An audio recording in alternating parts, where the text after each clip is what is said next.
are working toward. But the important thing here is that we're moving in the right direction and we have room to grow in all of these initiatives.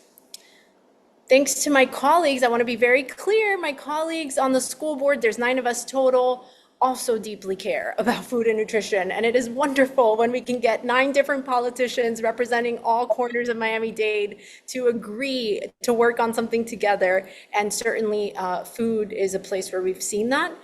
Thanks to my colleagues on the school board, we also developed and sought the expertise of a specialized task force to evaluate the district's food nutrition program, the federal child nutrition guidelines, and food safety standards.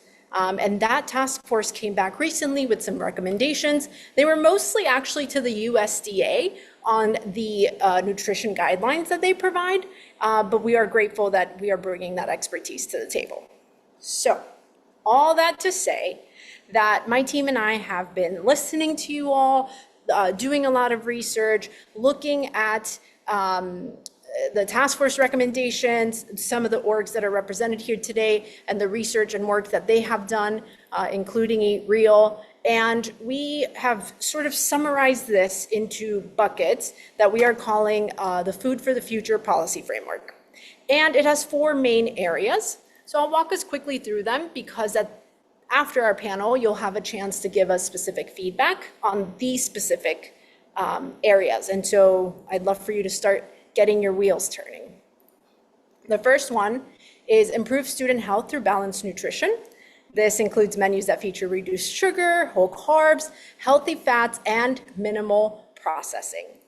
The second one is to support local and sustainable food sources. So we obviously want the freshest produce, sustainably and responsibly sourced proteins, and very importantly, I know to many on the call and to me, minimizing food waste. Number 3 is to foster student engagement and nutrition literacy. As I think was being chatted about earlier, the district really is taking the mantle with this and running and increasing student involvement in menu development and feedback, and of course, providing engaging nutrition education to all students so they can be healthy adults.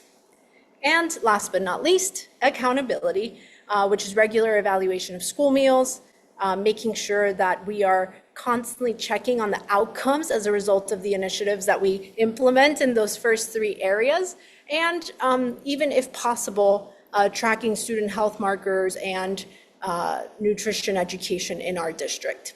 So I've set up. Yeah, no, okay.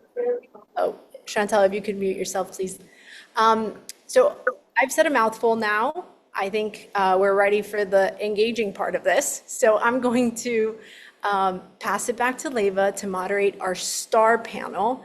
And I really look forward to our conversation to make sure that this framework that we started, it's a rough draft, can capture all of your feedback as we get ready to sort of do draft 2 of what this could look like and present it to the school board to get a vote from my colleagues on it.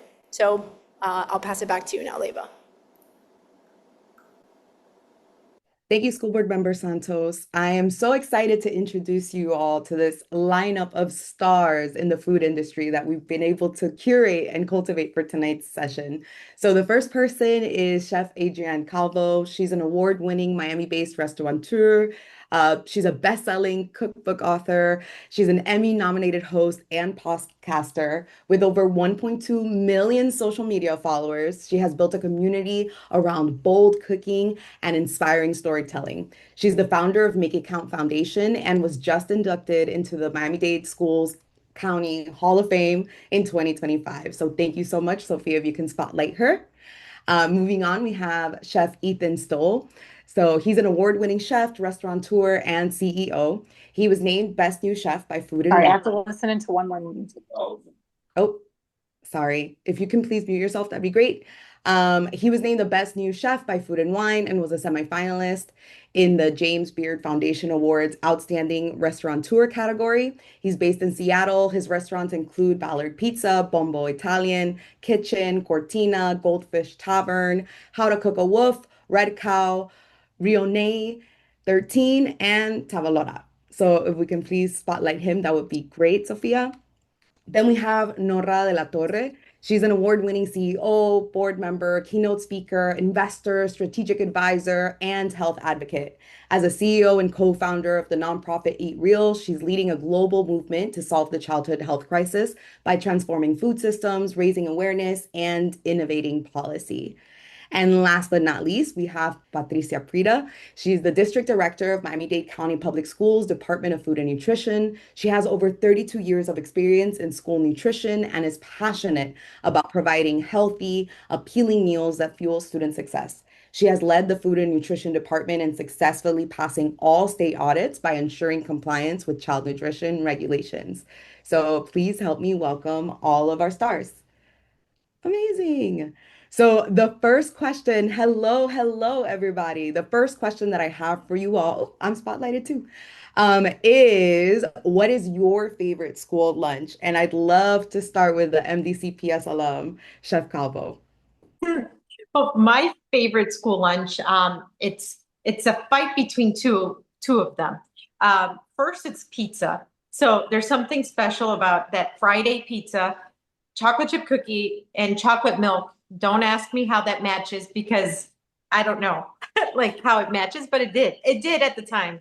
And then the other one is this mysterious pasta that was like chili, but it had like a slab of American cheese on top as well.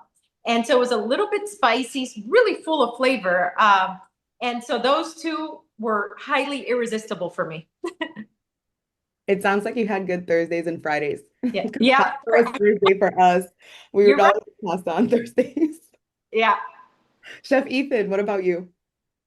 Hey everybody, I just want to say thanks for having me on. It's nice to be here. I think the what you're doing as an organization is super super great. Just raising awareness of what's going on in schools. So many people have rely on schools to to get their daily sustenance. That it's honestly it's surprising that the need is so great, but it's great that we're there and the school district's there to help out.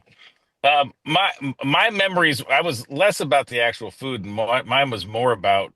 I used to actually always. I mean, it started. I mean, obviously, I'm a cook now, but I used to love volunteering to go down to the to the kitchen to help out.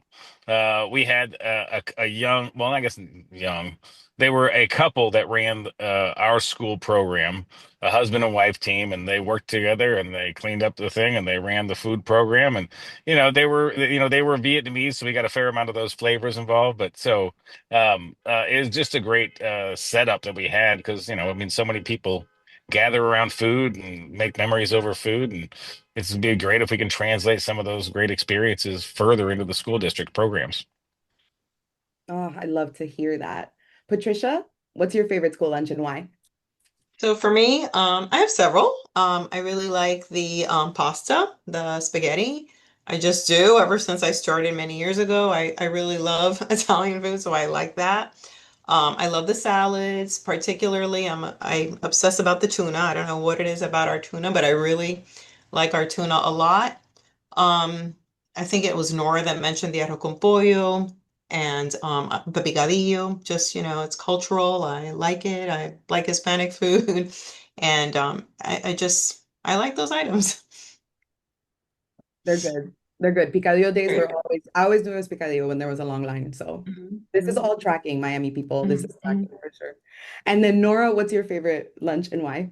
Thank you so much for having me here. I love school lunch. Like, I crave school lunch. I wish I had it today. Actually, I was like texting some of our food service directors, like, what's on the menu today? Summer feeding, which is amazing that schools provide meals all year round. And it can be so delicious, actually. So Chef Ethan Stoll and I were just on not too long ago, Whidbey Island, which is actually one of the largest islands in the country, but it's off of Seattle. And we had this broccoli with garlic of my dreams. And they also had like kimchi that the students had grown the cabbage on the school farm.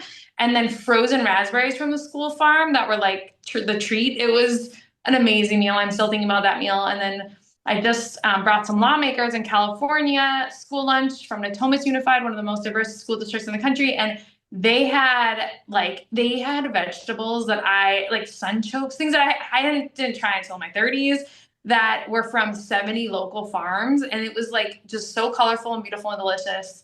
I also love any of our schools share this pozole recipe. So I like trying the pozole in a bunch of our different schools around the country. Finally, yeah, your arroz con pollo is on my must-try list. So, and then you also have a whole grain pizza that I've heard about. So I can't wait to have school lunch in Miami.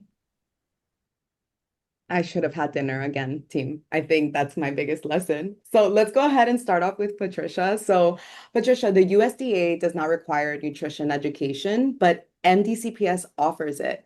So I'd love to hear from you. What are the current USDA dietary guidelines? And can you share more about the nutrition programs that MDCPS Food and Nutrition offers? Okay, sure. So the U.S. dietary guidelines, they're a little different from the actual dietary guidelines for Americans. They tailor it, the USDA tailors it a little bit different for the school meals. We emphasize on the nutrient-dense meals for all the food groups, right? The items that have the most nutrients in every food group, because we do have to have a balance. So of all of the groups that we offer in all of our meals. So with that, we offer more variety and balance. We focus on that. We're required to provide more fruits, more vegetables, whole grains. We have to watch the sodium, the saturated fats, and the added sugars. Okay. And then we have to watch the caloric intake also, right? And portion sizes that we serve. So then with that, the programs that we have, as school board member Ms. Santos said, we offer free breakfast and lunch every day. We offer and after school programs or after school meals at over 280 sites. Right now, we're providing those summer meals that I think Nora mentioned or someone mentioned. Right now, we provide meals at about close to, I want to say 200 sites that we're providing meals at, that the community, students that are not even in summer school or summer camp are able to go and have meals at. We also have the Fresh Fruit and Vegetable Grant Program that I'll talk about a little bit. And so yes, and we also provide meals during the school year at our Saturday academies. We've provided meals during the spring break, different things like that. So we have all those programs. And then I don't know if you mentioned for me to talk about already, but nutrition education that we have at the schools, right? So the nutrition education that we have, even though, like you said, it's not required, one of our biggest things is with the Fresh Fruit and Vegetable Grant Program that it's exciting because we have about 47 schools this year that are on this grant program. And what happens with the Fresh Fruit and Vegetable Program is that schools that participate in this program, and basically the students that are able to participate in this are up to fifth grade. Okay, so even if it's at a K-8, only the lower grades participate. And what happens is that every week there's two featured fruits or vegetables, and so the items are delivered to the cafeterias, and then it goes to the classroom basically, because the students don't get these fruits or vegetables during like the breakfast or lunch. It's like a snack, right? So mid-morning, mid-afternoon, they are able to get this snack, the fruit or vegetable as a snack. So it's providing, a healthy option so that kids can learn that fruits and vegetables are a healthy option, right?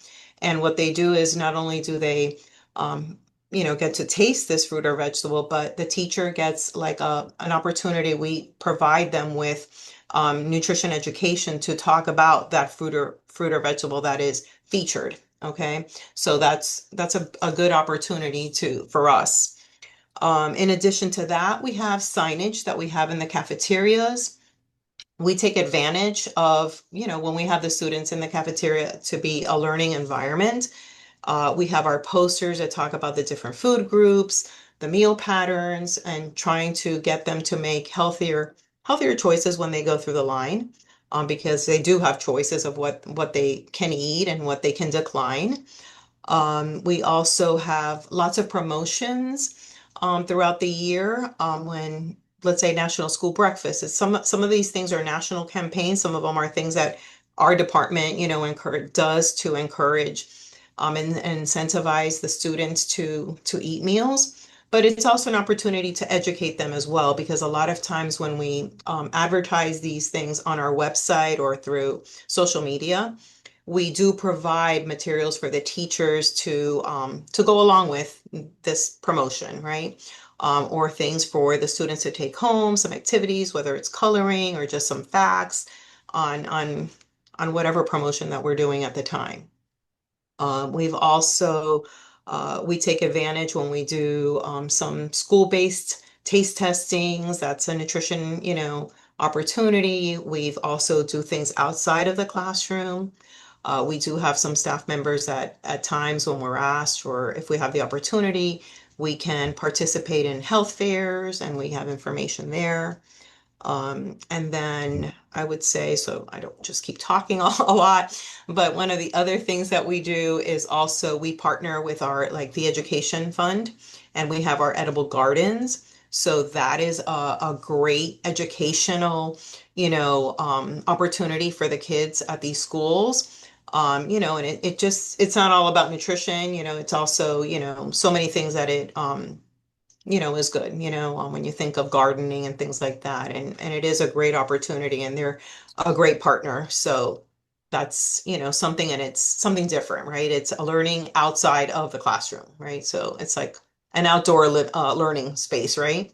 Yeah, thanks for walking us through that. I think being the third largest school district in the nation means that there's so many opportunities for us to give back. So thank you for working so hard, getting students this food and making sure we're not just meeting standards, but exceeding the standards that are expected for our kids. And it sounds like we're working towards filling in some of those alarming trends that School Board Member Santos was mentioning earlier.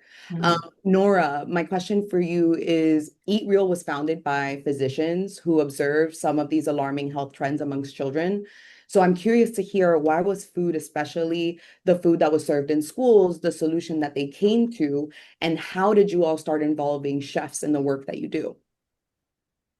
Yes, thank you. So we were originally founded by some of the top doctors in the world in 2012, and they saw how sick kids were getting: type 2 diabetes, obesity, fatty liver disease, which used to be like a disease of alcoholism, and then showing up in kids from excess sugar. And they saw that kids just drink a bathtub of added sugar a year. And they said, these health trends, the biggest driver, and per global research, the biggest driver of the rise of disease and then decline of life expectancy and health span is preventable ultra-processed food-related disease. It is the food. And so the doctors were like, it is the food. The food is a problem. And therefore, food is also the solution. And instead of ultra-processed food, like School Board Member Santos explained, of 67% of kids' calories are ultra-processed calories, that actually real food is the best solution. And as a nonprofit, we decided that school food is the best solution to reversing this health crisis, because schools are the largest restaurant chain in America. They're bigger than Subway, Starbucks, and McDonald's combined in unit locations. With Miami being the third largest school district, you're one of the top. Then you're one of the biggest restaurant chains in the country as well, serving hundreds of thousands of students, over 200,000 students every single day. And that food can be helping create health and lifespan and health span and joy span. It could be feeding academic performance. And so our doctors and our nonprofit really see that schools are our best bet as a country to creating happy, healthy kids that live long, happy, healthy lives. And so we believe school meals is the big bet to creating a healthier country and a healthier future. And we partnered with chefs like Chef Ethan Stoll, and we have hand-selected the top chefs in the country to help us raise awareness on the power of school meals, to show. Oh, Nora, you're muted. There we go. I just saw that got muted. So our chef partners on our chef council, our Chef for Kids Council, are incredible. Chef Ethan Stoll is on the chef council. He comes and has school lunch with us, and I think one of the insights that we have is, since I eat school lunch so much because it's so delicious, and I partner with, we were launching in 20 states nationwide to show this real food is delicious everywhere. our chefs really, kids look to chefs. So there is a foodie culture in our country. Like kids seem like they're top chef judges. I'm like, and so how do we engage chefs to really raise awareness, shift our culture, show the power of school meals, show that it can be delicious, and partner and support our school food heroes? We really believe that schools are the big bet, and it's people like Patricia and the team at Miami-Dade, those school food nutrition professionals who are the heroes. So our chefs then help put the spotlight on those heroes in school districts around the country, and they help make school lunch not only the big bet, but the delicious big bet. No, absolutely. And chefs really are inspiring, like the two that we have on the Zoom right now. So, for both of you, Chef Ethan, Chef Adrian, I would love to hear how you two have found a balance between healthy and delicious food. I think there's like this whole schema out there that those two can't correlate, but they really can. So, how have you two found ways to balance that? And was there anything in your kindergarten through your 12th grade journey that kind of sparked that love for food for you? So let's start with Chef Adrian. Well, for me, I do think that great cooking really begins with great ingredients, whole great ingredients. And as chefs, or even if you're not a chef and you're, just let's say a great enthusiastic home cook, your objective is to make these ingredients shine through preparation, through however you season them, or whatever, let's say, whatever application you give them, right? So for me, let's say that you get this beautiful zucchini, right? You want to add some garlic, extra virgin olive oil, a little bit of salt and black pepper. It doesn't need much more than that. And these are all healthy ingredients, really part of the Mediterranean diet. But it's simple cooking like that. It could be extremely delicious through the use of herbs, high acid, and really bold ingredients like garlic and onions, things like that, vinegars. I can nerd out about how to alkaline your system and things like that, but using high acid and herbaceous ingredients make things delicious, but they keep them healthy. For me, my actual lightning strike happened in Miami-Dade Public Schools. I was going to go into journalism, and in my junior year of high school, while I was at Braddock Senior High, I was put into a culinary class by accident. And while I was waiting for my counselor to change my class, Johnson and Wales University, their leading culinary university, comes in to do a demo for the class. And I call that moment the lightning strike, because it was as if they were only speaking to me. And from then on, I decided to be a chef. So it was then and there that I decided to be a chef.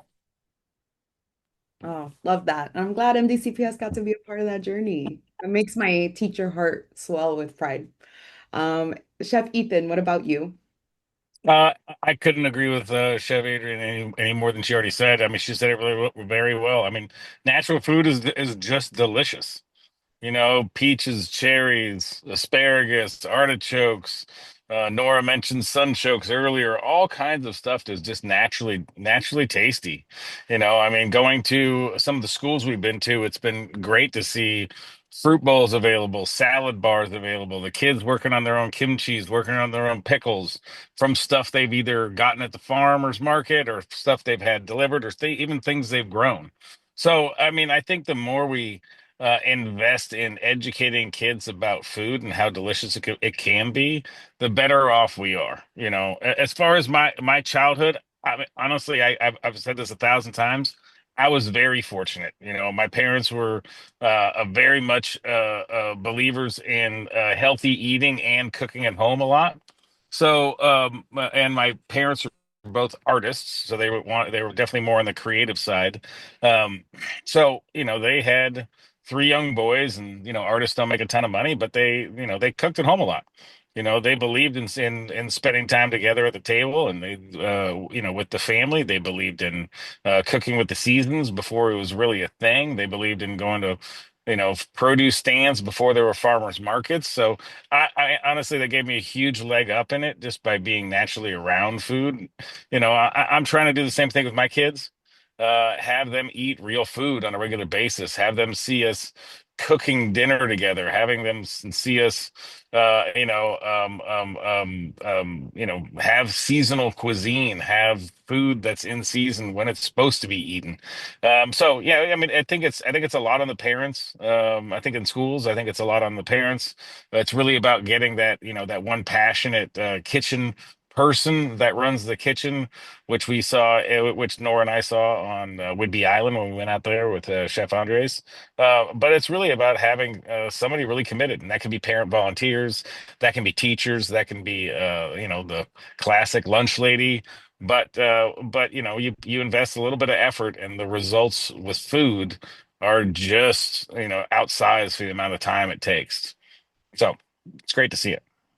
Thank you for sharing that. And it's so lovely to hear that your parents were a huge bedrock and cornerstone for this upbringing, and that you're able to continue to do that, collaborating with Nora. That's amazing. Y'all make me want to For eat sure. something you guys whip up. Make me one of those fruit salads that we're talking about. So this next question is for both Patricia and Nora. So Patricia, you lead the food and nutrition department here at MDCPS, and you serve about 200,000 daily meals to students. Nora, your organization collaborates with multiple school districts nationwide.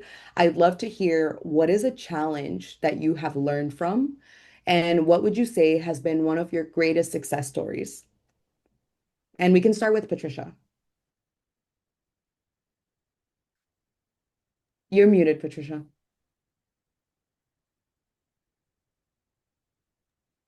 Wait, I'm sorry. There's someone here. Mm. Okay, we can start with Nora then. Mhm. Go for it. Sorry. Well, I think you can all see, like, it's a big job and you get pulled in a lot of directions. And I think, like like we talked about this, the biggest restaurant chain in America, serving what we think are the most important customers. And so there's a lot of eyes on you. It's a lot of pressure. I think what's challenging is it's also complex. It's probably it's the most regulated restaurant. There are a lot of rules, and there are these nutrition standards that have been proven to work, that then schools go above and beyond. And so it takes focus and dedication and creativity and responsiveness. And so I think that is really challenging. It's also serving a ton of kids in a very short time. And so it's a big, big job, and it's a big responsibility. And that's why we really do believe that school food heroes, they don't wear capes, they should, they wear aprons, but they are the heroes of we think of our lifetime. They're our greatest chance at creating healthy, strong, vibrant kids, and who can fulfill their dreams. And so I think that's like the challenge, is just the complexity and the immensity of the job. And I think our greatest success stories are definitely, my favorite moments are when I see the kids light up. When I sit down and I have school lunch and they're like, this burger is the bomb, or this is amazing, or, you can just, or they're like, schools have nutritionists and registered dietitians that people don't know about. And they have chefs on staff. Chef Ethan Soul mentioned Chef Andres in Seattle, and they have farmers on staff often, like and so they have these incredible leaders. And when you see kids then look up to those leaders, and it changed Chef Ethan Stoll's life, of like getting to work in the school kitchen even more. And so I think sitting next to those kids and hearing them say to the school chef, like, how can I have a school chef, or how can I be a school chef, or I want to be a chef, and like kind of their apertures expanding, and them seeing the potential of how they want to learn some kitchen skills. They want to, fall in love with real food and learn about the power of food. And so to see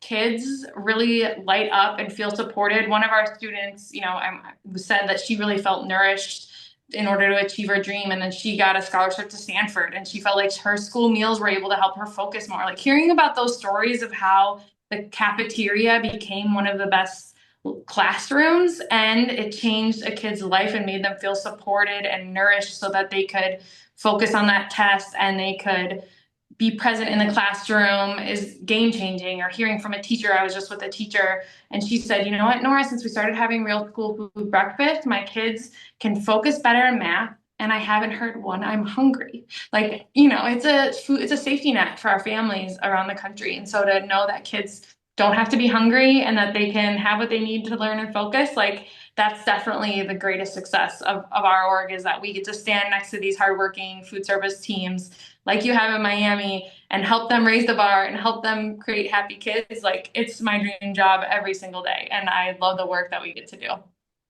And we have a lot of work in front of us, but we're going to figure it all out together. So Amazing. Patricia? Okay, so pretty much what Nora discussed.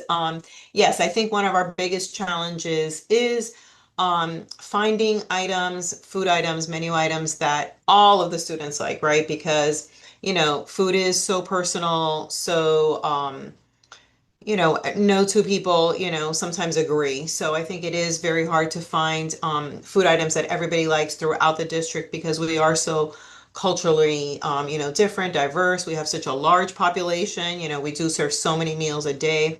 So doing all that, finding items that everyone, accepts or the majority accept, with still, ensuring that we meet the guidelines and everything that's, and the constraints that we have, is a challenge. But, I think it's something that we've worked on and, we've really, strived to have the voice of the students be, those that drive kind of like the menu. So I think we're constantly, the menu is something that we have to, evolve. It evolves, it changes. I think with the student tastings and like the food expo that we talked about, we're making strides in it. Let's just say it's something that we have to continue, but I do think while it's a challenge, it's been a success because we have been able to get more student engagement and acceptance. And I think that's something that we've succeeded in. We still have work to do. We're not going to say we don't, but I think we are, and with the help of other partners and things like that, it will continue to improve. Let's just say I think school meals will improve. Yeah.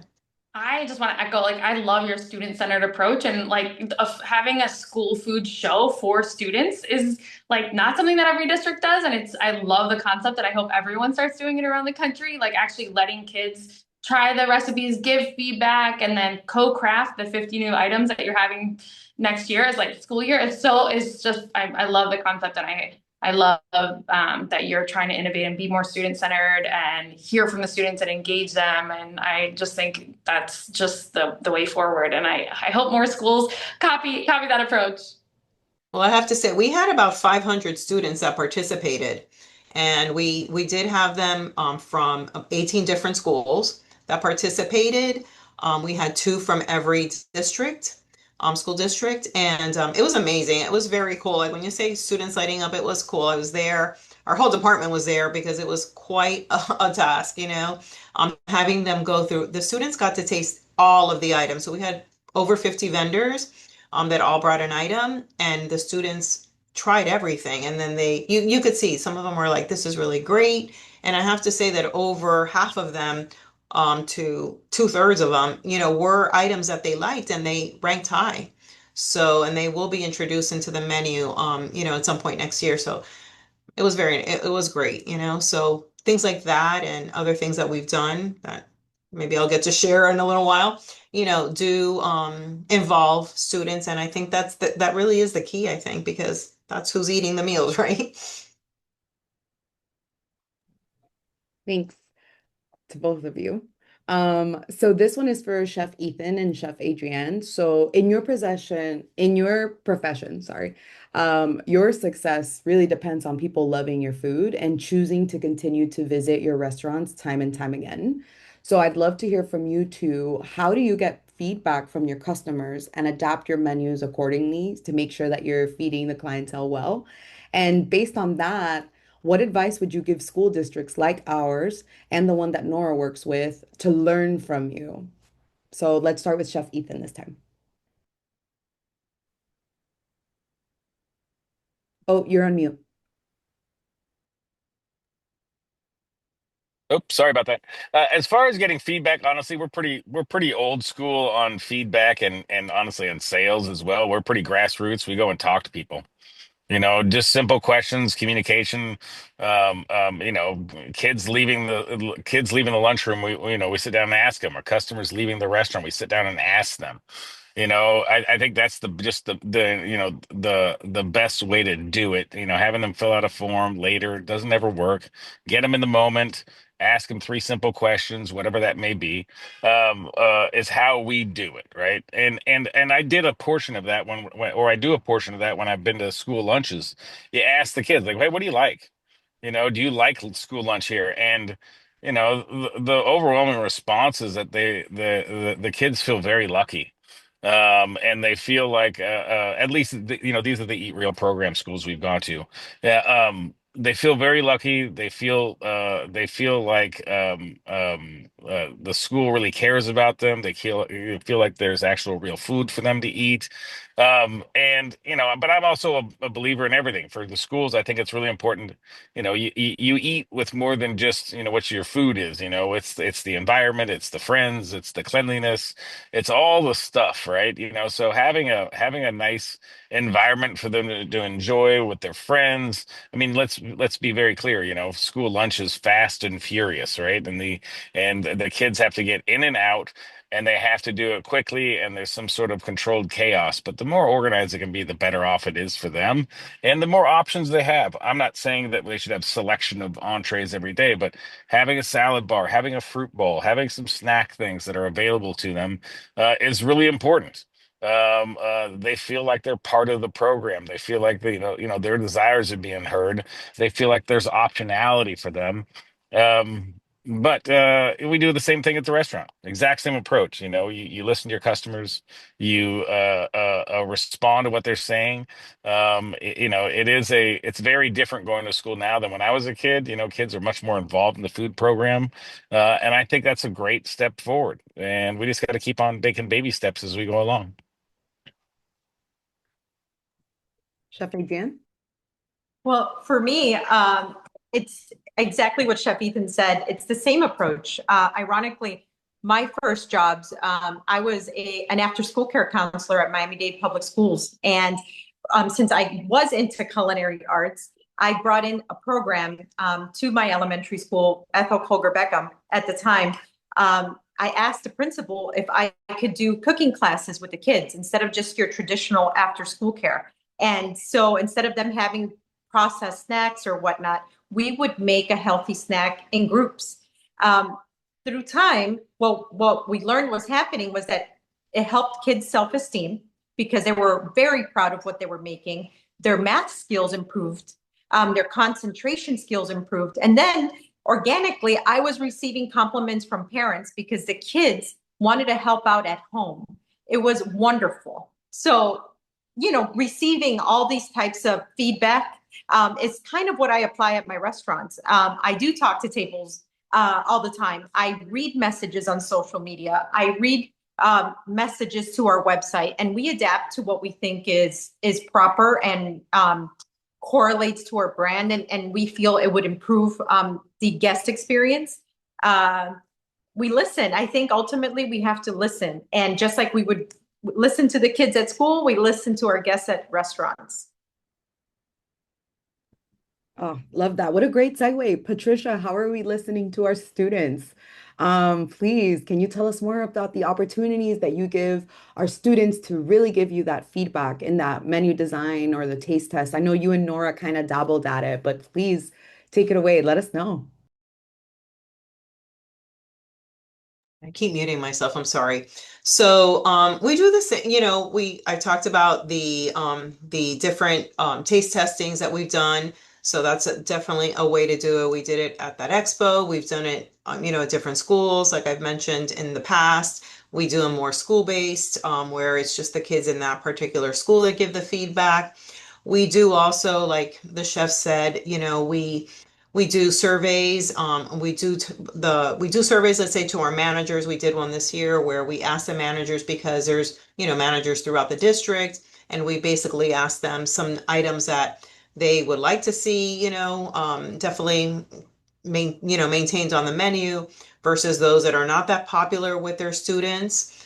We have committee meetings with them as well sometimes. We also have supervisors in our department that go out to the schools because, they have to ensure all these compliance issues.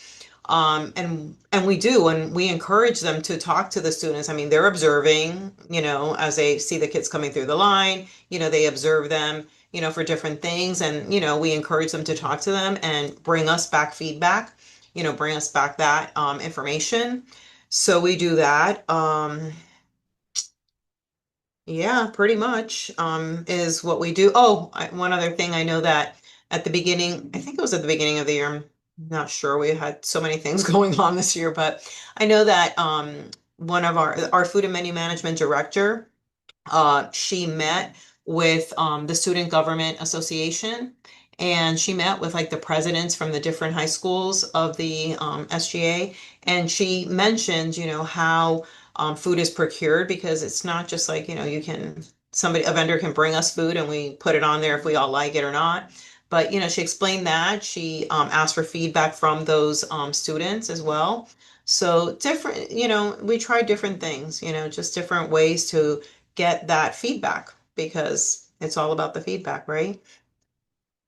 Absolutely. Well, thank you all so much for joining us. Please, if the audience can join me in sending reactions, not of a round of applause, I wish, but maybe a physical round of applause for all of our great members on our panel. Thank you so much for being here with us and sharing your perspectives. And I know that I've definitely walked away inspired, especially with some of the great one-liners that were dropped from all of you. So thank you so much. And we can't wait to continue doing great work together here at MDCPS. So with that, Sophia, you can feel free to unspotlight folks, and I will get us back on the road.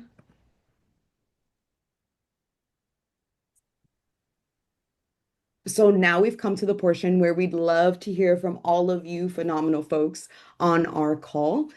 Before we dive in, I want to remind us all of our town hall norms. Keep your ideas future and solutions oriented, please, please, please. Keep your ideas short and to the point. There are about 43 of us so far on this Zoom, and I want to make sure that everyone has the opportunity to speak.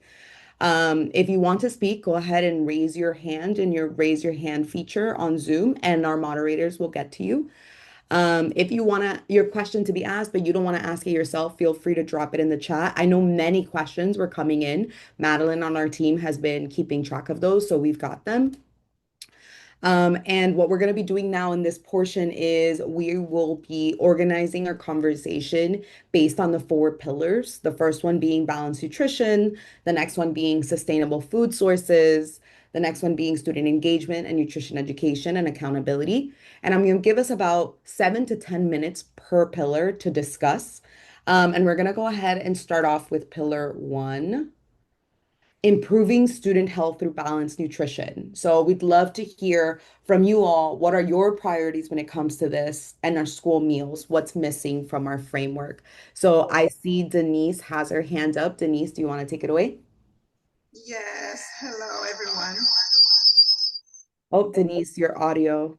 I might be listening from 2 devices. Give me a second. I'm so sorry. No problem. Okay.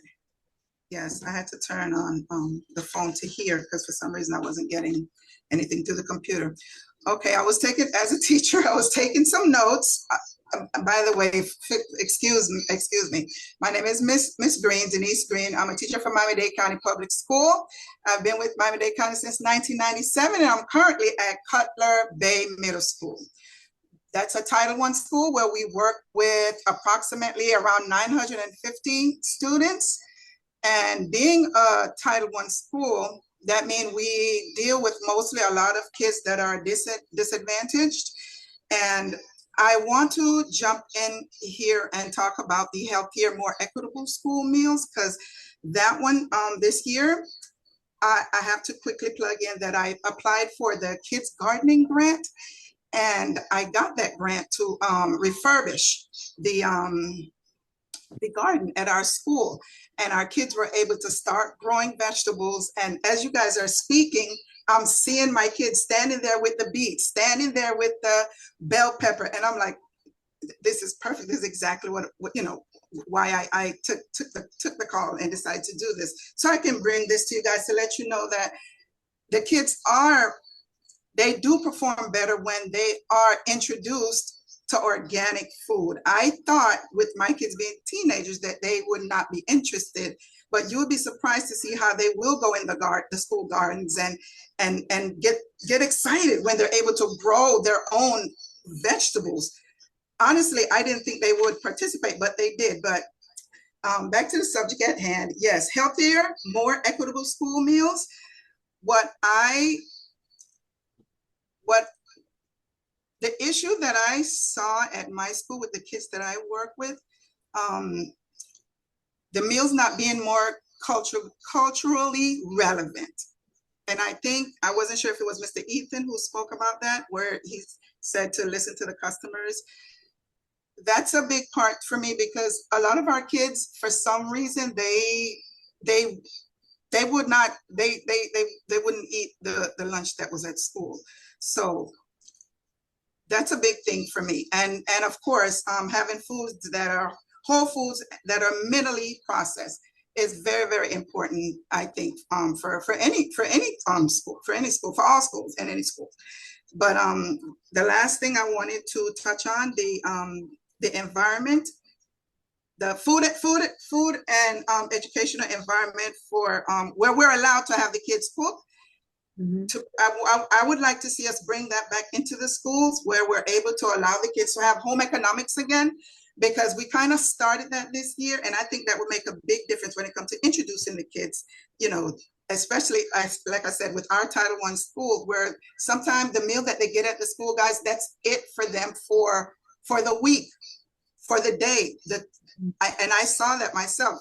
The kids would come in the mornings, in the afternoon. Miss Green, I don't like. And of course, I ran a program where I was able to give the kids different treats and so forth. But with them having dislike, for whatever we were serving, that was an issue. And I would like to put something together where we can, work on that a bit to be more culturally sensitive is the main point I'm trying to make when it comes to the meals. Thank you. Thank you, Ms. Green. Such a pleasure. Ray, I believe I saw your hand up. Do you want to go next? Yes, that sounds good. Give me one second. So I've noticed at my school, a sustainability issue that I've seen. Yourself, Ray? Your name, what school you go to, maybe? Oh, hi, my name is Ray Garcia, and I go to the Medical Academy for Science and Technology.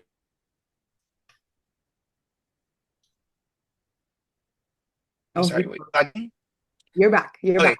a sustainability issue that I noticed at my school is that many kids will often throw out both the milk and juice. And I was wondering what were we planning on doing about this issue, and why we can't have items like water offered in our school lunches, as I know that that was a popular opinion of many students. Thank you. We'll take note of that for sure, Ray. Michelle, I see your hand is up, so please go for it. Introduce yourself and ask. Can I just really quickly answer Ray? And I know Patricia's here representing food and nutrition, but we had a big discussion at the committee meeting about this last committee meeting, and the district reiterated milk is not mandatory to take with your plate. And I know that the food and nutrition department is working really hard to make sure that this thought that used to exist, that it was absolutely mandatory, we need to make sure every single cafeteria member understands it's not. Of course, if you want it, you can take it, but it's not mandatory. And we did at the committee meeting also talk about water. Like, thank you, and I hope all of you will add your voice to this. Just refillable water dispensers, so we can bring our bottles, refill our water bottles, and we can drink water with our lunch, which is, I carry this thing all day, every day. And that's what we want our students to be able to have. So maybe we're jotting that down. Patricia, I know you came off mute if you wanted to add anything. Yeah, sure. So yes, Ray, we do see a lot of milk, and not juice mentioned as much, but milk definitely. And we do try to, educate the students, the teachers, everybody, because sometimes the teachers kind of force the kids to take the milk. And something that we have implemented at the schools is what we call offer versus serve, where we have to offer all of the food items in order to be able to get our reimbursement. But the students are allowed to decline whatever they don't want. So like at breakfast is, they can decline an item. At lunch, as long as they get 3 items, that's, it's a reimbursable meal. So they don't have to take milk. but it's just, I think that educational part, and I know we've made posters that say milk is optional.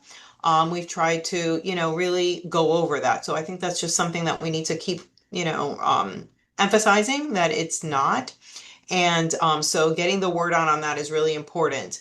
And then we do, of course, you do have to provide water, but it's just we can't like, we can't provide a bottle of water, let's just say, because that's just not part of the reimbursement process. So, but we do encourage it as well, also because like I just had to, mention that now in some school meals, we had to tell schools that they have to offer free water, to students. They have to have access to it.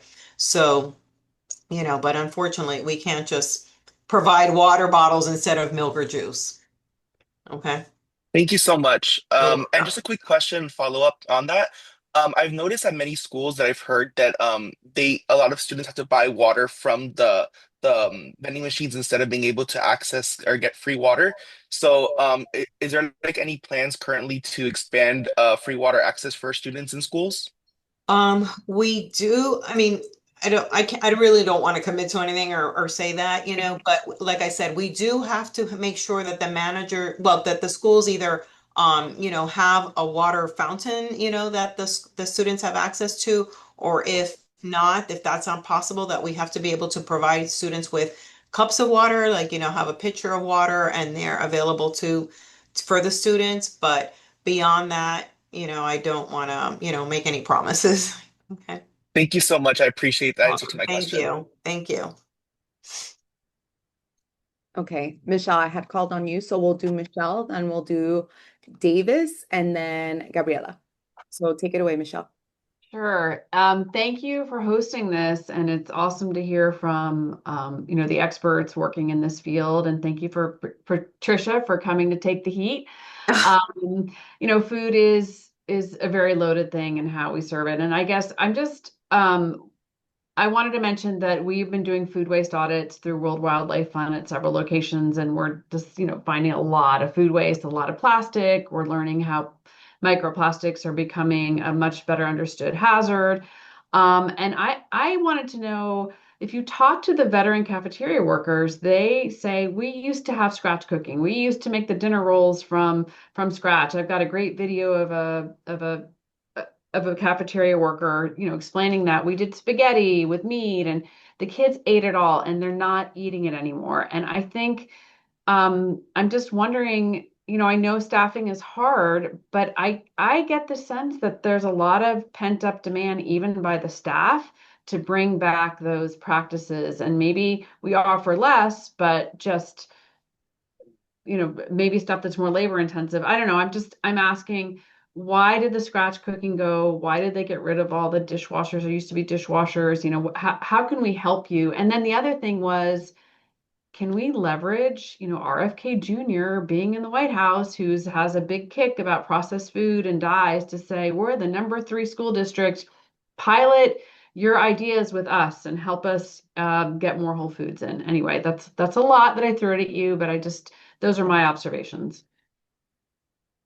So, yes, I do remember a lot more scratch cooking.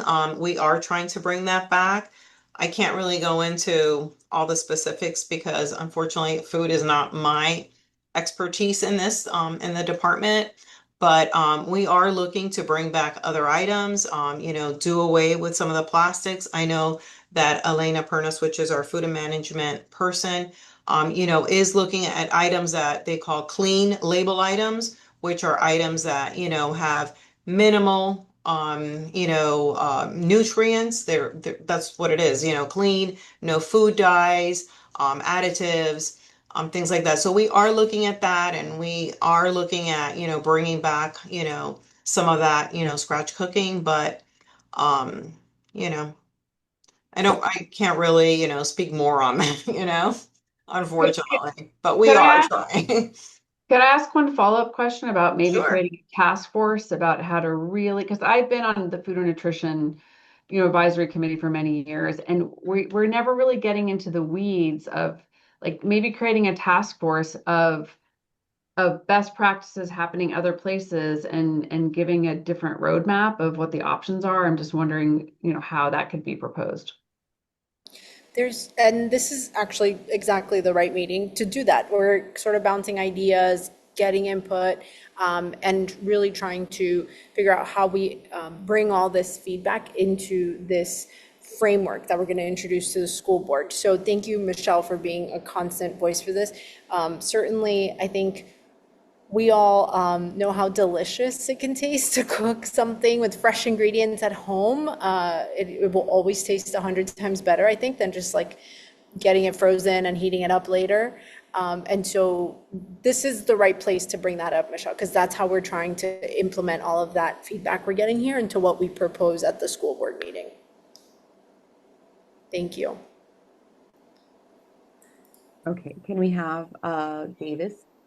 Hi, I work at Howard Drive Elementary School, and I know we're a satellite school where we don't really have like a huge kitchen. But as a endurance athlete, I'm very keen in onto nutrition and how important nutrition is with everything that you do. And when I see the food that is being served to the students, everything in plastic, then heated in plastic, and the amount of carbs, a breakfast could have a cereal, French toast, and a big thing of syrup and a juice.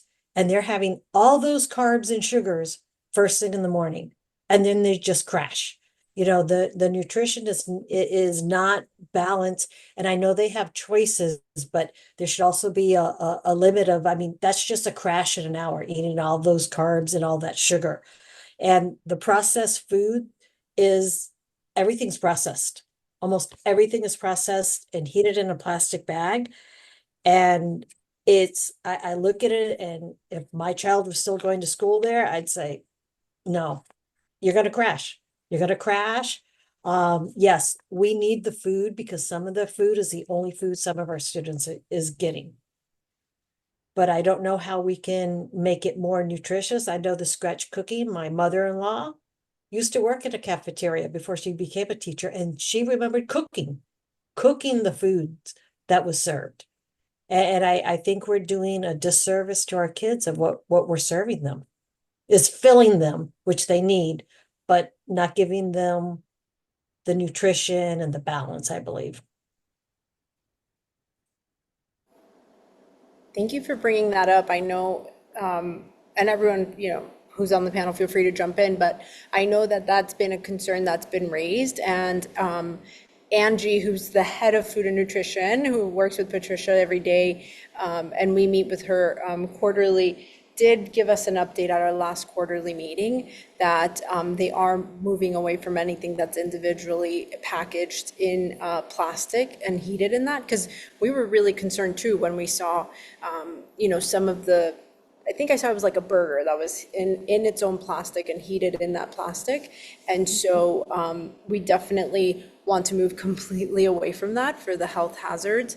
And so basically it was almost everything. The French toast was in that, the hamburgers were in that, the breakfast patties were in that, almost everything, the French toast even was in the plastic and heated up. So thank you for bringing that, because we definitely want to, this is what this is for, to hear that feedback so we can incorporate it into what we will propose for the whole school board to get behind. Thank you. And thanks for teaching at Howard Drive. Gabriela, you're next. Good evening, everyone. I'm in 5th grade, going to 6th grade. I'm from Cutler Ridge Elementary School. I'd like to show my concern on the pizza and tacos we get at school because they have a lot of fat in them. The cheese pizza usually has a thick layer of cheese that's really oily, and the crust can kind of be greasy too. When I eat it, sometimes there's grease on my napkin or tray. The tacos also have a lot of fat because the ground beef is super greasy, and they add cheese and sometimes sour cream, which makes it even fattier. I know they are super popular foods, but it makes my concern for the health of my peers. Gabriela, thank you so much for being here. You are the reason everyone else is here, along with Ray and all the other students here. So thank you for stepping up and joining us and for representing Color Ridge so well. Crystal put in the chat that you're going to change the world, and we all 100% agree. And your concern is so valid. Definitely, we don't want you to have to use napkins to take all the grease out before you eat it. And certainly, I think that aligns so well with that first pillar in the framework around the nutritious content of the meals. And it is hard, right? Because if you remember in the beginning, everyone was like, pizza and pasta were my favorite. And those are probably the things that we're going to squeeze the most grease out of. And I think it's such a hard balance for our food and nutrition department to figure out how to serve things that people want and will eat, but also make sure that they're healthy, which is why that chef input was so important, and why you being here to make sure adults keep that front of mind is so powerful. So really, thank you so much, and keep raising your voice at your school and in these type of forums, because we need you at the table. We really are grateful that you came here tonight. Thank you. Thanks, Gabriela. You definitely made my night. Carmen, go for it. You're on mute, Carmen. Thank you for telling me. Okay, so I'm Carmen Bustamante. I'm a pediatric endocrinologist. I work at Nicklaus Children's Hospital, and I serve as the director of our obesity program. So I was actually part of the task force that was doing the analyses, and we were giving a lot of ideas for the proposals that we have. I'll probably have a lot of questions tonight, but this one in particular is to ask if we're doing any efforts to limit the food that is bringing to our schools for celebrations. So a lot of the times my parents are complaining that the birthday parties, the special days, they're bringing donuts and muffins and cakes, and there's out of control. And sometimes teachers are rewarding kids with candy or with other sweets. Is there anything that we have into our list, our to-do list, to limit?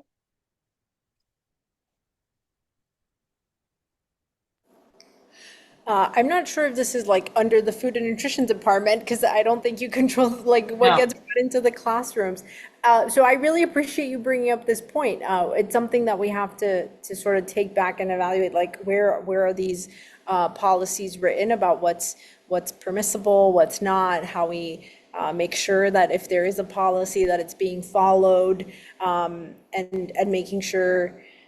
Yeah, because obviously there's a lot less control there. And I know my office, it's slightly off topic, but my office has even received emails around parents who are really upset around allergens and celebration foods that get brought in with some allergens. And no parent wants to hear like you can't bring your kids cupcakes, and yet there are really good reasons why we need to ensure that there's some better control around that. So yeah, thanks for highlighting that. We're taking really good notes here, and we will follow up on what policies exist today and maybe what others need to exist. Yeah, I was going to say, yeah, that is not part of our scope, but we do, sometimes we have sent out, information on how to, do celebrations, like you said, either birthdays, end of year, whatever it is, that don't include food because of, things like that, like allergens, and just because they're not the healthiest items. So yeah, we do provide some, information at times, but, that is not part of what we can control.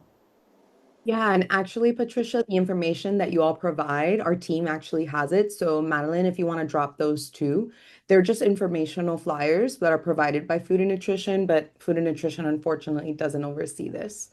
But thank you for bringing this up. It's definitely something that we need to um, keep in mind as we do this.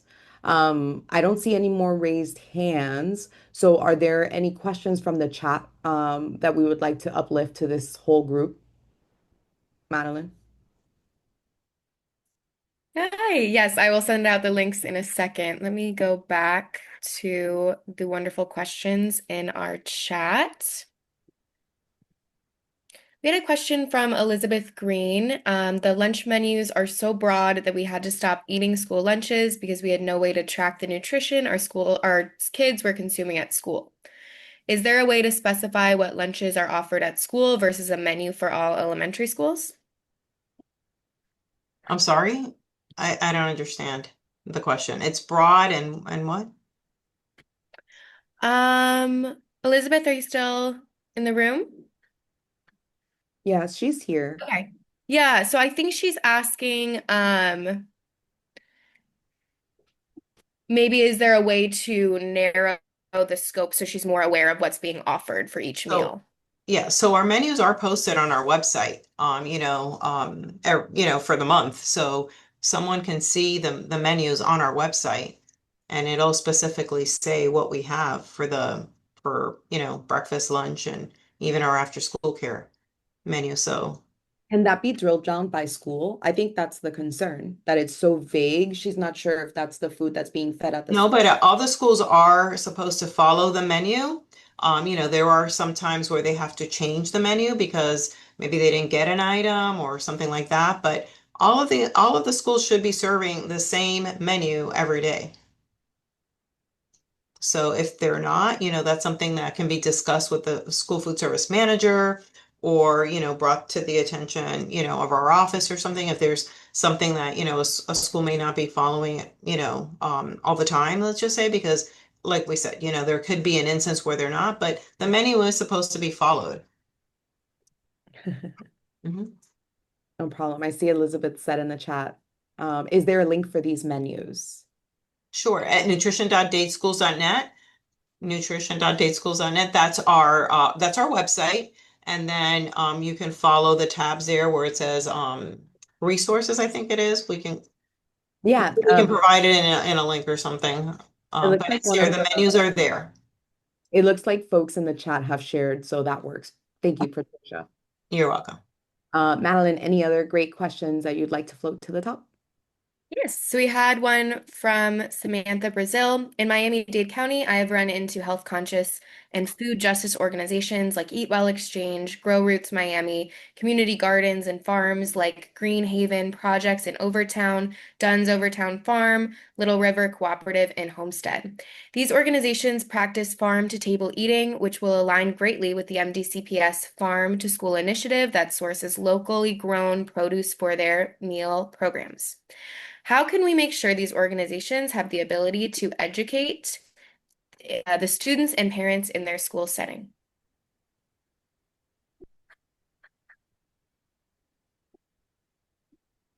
So I think this question is asking, how do we make sure these organizations are lifted to the top and have the ability to educate both students and parents in schools on sustainability issues and farming issues, I think. I'll say I know a couple of these, and they're amazing organizations doing really great work. And I know there are. I think you mentioned Marvin's Garden, and I know he's also part of or that garden is part of the Health in the Hood Also Greater initiative that has a couple of gardens across the county. And I know that recently, one of my colleagues, Board Member Alonso, also passed an item to help us work more closely with the Farm Bureau, which is big, especially in my district and down south in District 9, so that we think of more and more ways to bring that local,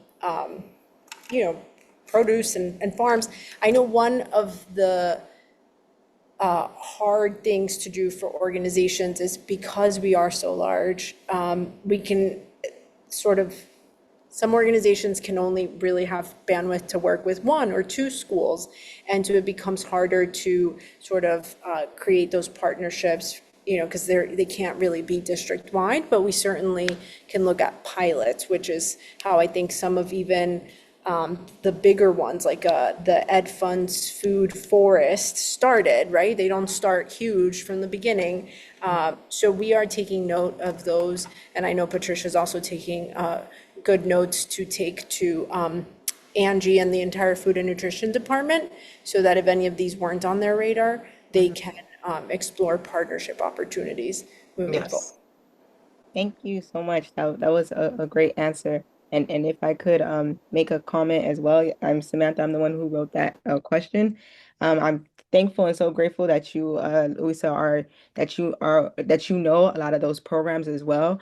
I've worked personally with those programs, and I was so shocked and so blessed to see them be able to literally create a food forest at an elementary school or at a high school and have the students be able to learn and educate themselves on these foods that are actually culturally even connected to them, but they just probably lost a connection to it. As a youth success coach, I work with the organization, the Circle Brotherhood. We do community violence intervention work. I'm here on behalf of my executive director, Alaa Mohammed. And I would just love to let you guys know too that as these organizations continue to progress, if you guys ever need any support as a youth success coach, I work in areas like Brownsville and Overtown and Liberty City. And I would love to, hopefully, God willing, be able to make a connection with these organizations in creating food forests at a lot of those schools as well, because those areas are considered food deserts. And a lot of the kids, when they're like during the summertime right now, a lot of the kids aren't eating. They're not eating at all because school is out. So they have no other option but to eat whatever their parents can scavenge for them at food pantries, and that's if their parents are even around because of the type of area that they grew up in.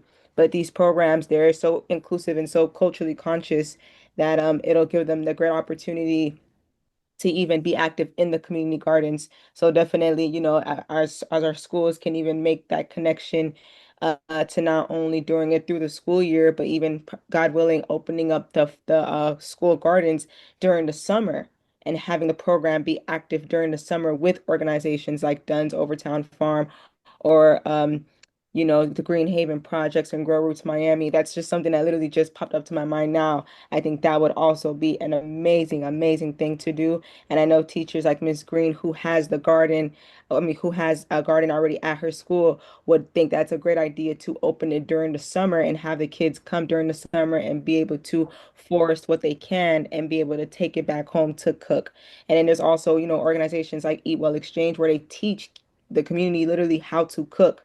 They literally have cooking demos and they'll literally have a whole stove. They have multiple stoves and they'll teach you how to cook with what you have in your area, what you have in your refrigerator.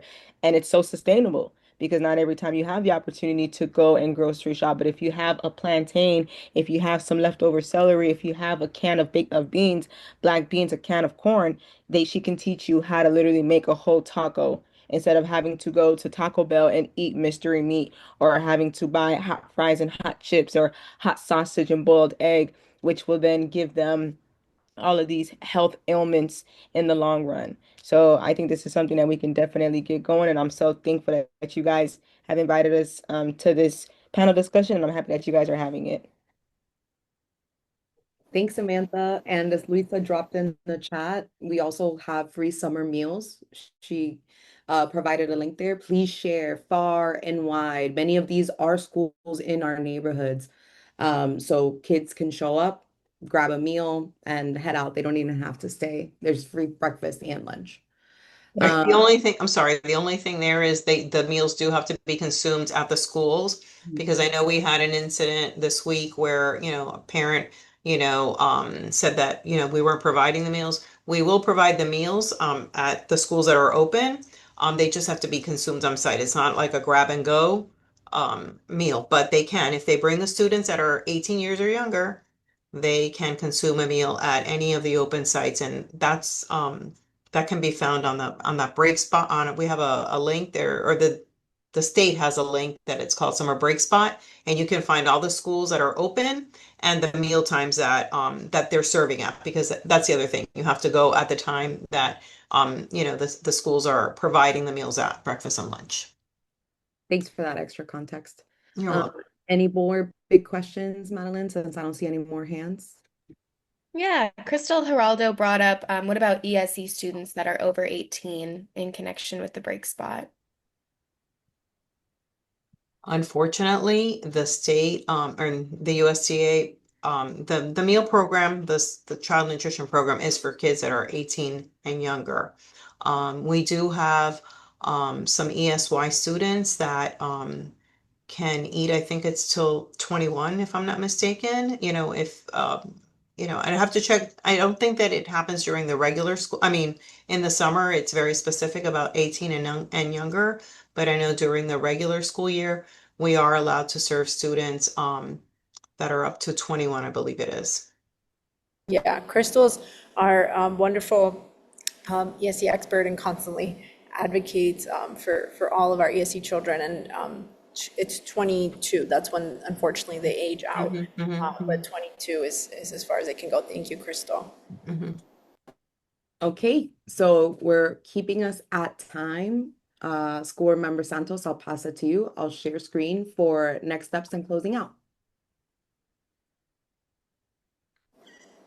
Okay, well, I know I was ferociously taking notes, even though we have assigned note takers, because there are lots of important things. And I think what makes me most happy is, yes, we got an incredible panel, and I'm really deeply grateful to all of them. But I also see so many new faces that, frankly, I hadn't yet had the chance to chat with about these issues. And I really appreciate that you joined us tonight and that you made time to make sure that we all do our part to improve our school meals. So thank you for your valuable insights and for taking the time. So we introduced to you that first draft of the framework based on the research and work that we had been doing. But your input tonight is actually going to help us sort of go to make draft 2 and present that updated framework in a school board item.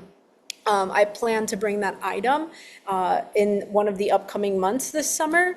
And so we will be hard at work implementing all of your feedback.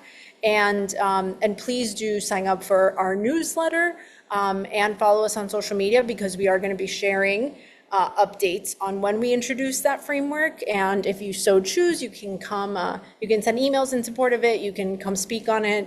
But we really, again, I am blessed to have colleagues who really believe in this work, and I think we won't have an issue sort of passing it when we introduce it.